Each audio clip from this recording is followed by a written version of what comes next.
Hello, everybody.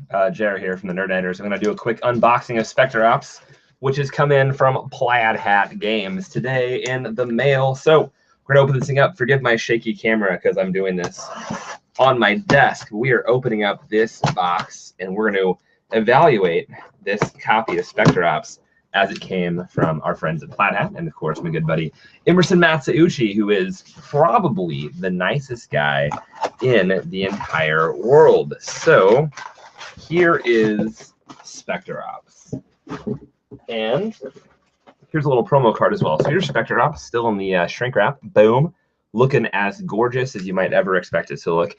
Here is a promo card, Proximity Mine. Don't reveal this card, so I'm not going to show it to you. It says right there not to reveal it.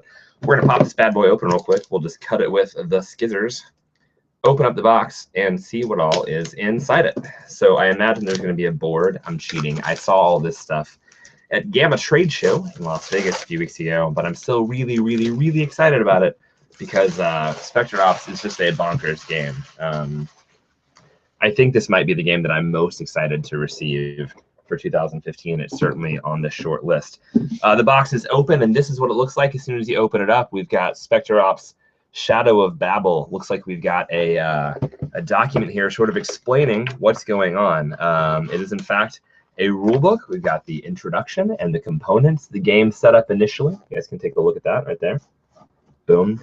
Game setup, and it goes through, it talks about playing as an agent, playing as a hunter, 4- and 5-player rules, and it's got credits in the index on the back here. Credit game designer Emerson Matsauchi, of course. Emerson, formerly known for Volt and Nazca Games, and now the designer of Specter Ops. Emerson, again, is a wonderful guy. Check him out on Twitter at Nazca Games, NAZCAGAMES. Producer Colby Dauch of Plaid Hat Games. Obviously, illustrator Stephen Hamilton, writers Mr. Bistro and Colby Dauch. Graphic designer David Richards, sculptor Chad Hoverter. Chad, who's famously did the minis for Mice and Mystics and has done a number of other projects as well. Chad, DFW local, great guy, one of our friends. Editors Nate Rethorn, David Moody, and a number of contributors as well. So that's very sweet. Let's get into this thing. We have here the pads for presumably marking your location. Specter Ops is a hidden movement game, perhaps like Letters from Whitechapel or Mr. Jack. You're noting where you are in this board. There are a lot of them here. If you can't see that, there are a bunch of these things. So you can turn it into a little fan for yourself if you were hot.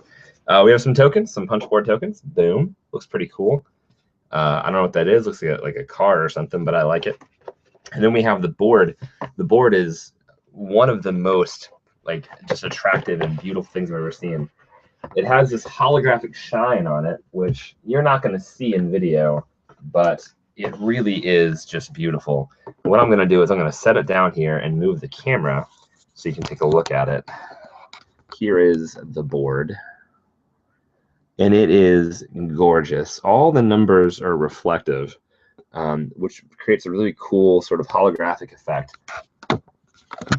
I've seen / heard, I guess, some people complain about how on Specter Ops it can be hard to see the numbers on the board because they're so reflective. If you're sitting at an odd angle, if the lighting is strange, and maybe that's a problem, but it doesn't look like it. I'll get back and let you guys know on the Nerdnighters this week or next week after I've gotten a chance to play it. I cannot imagine that I won't play this game at least on Thursday with Rodney Smith in town for table, at table, and at our game nights, because we're all really excited about this one. We've got 2 dice, courtesy of Plaid Hat. We'll probably replace the 2 black dice with frosted dice. We've got team assignment cards, blue and red here. They're shrink wrapped. Let me pull these out as well, and I'll show you what they look like here. It looks like we've got maybe 15 cards here. 1, 2, 3, 4. We've got 4 cards for hunters, and then 1, 2, 3, 4, 5, 6, 7, 8, 9, 10, 11, 12 cards for what look like, yeah, these are item cards for the game, I suppose. Yep, and then the 4 cards for role assignment here. We have 3 hunter cards. They are blue, and 1 agent card, which is red. So I guess much like Resistance, you're going to be dealing these out to determine whose role is what. We've got some bigger player cards here, which come in a fancy bag. That's nice, guys. And unlike Summoner Wars, the game did not come with a ton of bags. Summoner Wars sort of famously comes with a million bags inside it. This one just had a bag for the dice and a bag for these cards, and that was it. It should all pack right back into that too, so I'm not worried about rebagging this thing much at all. We've got some red cards for the Aces, some big red cards, boom. And some red cards for the Hunters there. I don't know what they do yet, but I'll find out once I start playing this here game. And the last thing we've got, of course, is a bag for miniatures. And these are the ones that Chad sculpted. And let's take a look here in order. We've got a giant werewolf-looking dude. This is just incredible. Looks really, really nice. Bam. See the camera will focus on that real fast. There it is. Yeah, that's really nice. Man, look at that guy. A little wag the little tail. Here is possibly a sniper with a gun. 2 guns, actually. Pew pew is what Amy's saying in the background. She is correct. We've got what looks like a skeleton. It's pretty cool. I have just a hand just floating around by itself, a floating hand. You can see that.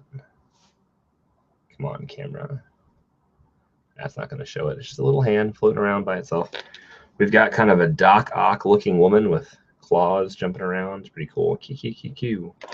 And then we've got the just the woman running around. Looks kind of like a camp counselor. I don't know who she is yet. I don't know anything about this game other than just checking it out via the interwebs and such. I'm looking forward to learning more. We've got maybe a samurai here. Got a pretty cool sword hanging on there. Looks like he's primed to pounce. We've got a big dude with some body armor, it looks like. So nice work, Chad. And then we've got this wizard person, possibly, who has some strange stuff going on in the head region there in the back. And he's bending backwards as if to bellow at the sky that he knows where everything and everyone is. Yeah, so those are the miniatures there. This is all that comes in Specter Ops. This is what looks like a 4-player game. Let's take a look and see here. It'll tell us on the back of the box. You can see here, branded Nazca and Plaid Hat. So nice job, Emerson, there. We will look at the back of the box for any additional information if you guys want it. Here is the back of the box. It is a game for 2 to 5 players, ages 9+. Duration 60 to 120 minutes. Warning, choking hazard, not intended for children. So don't eat these pieces, guys, even if you're not children. It's not okay. Specter Ops is an edge-of-your-seat stealth action game. And I encourage you to check it out. Of course, you should look at Rodney Smith's Watch It Play video to learn all the things you possibly need to know about watching and learning this game. And I'll provide a link to that in the doobly-doo just found below. So if you like the video, please subscribe or whatever. And cool. We'll see you guys at table or wherever we're going to be. Also, Thursday night games collected every week. And if you want to know more, watch our show, The Nerd Nighters, which is not on this channel. It's on our other channel. I'll provide a link in the doobly-doo as well. So thanks. Bye, everybody.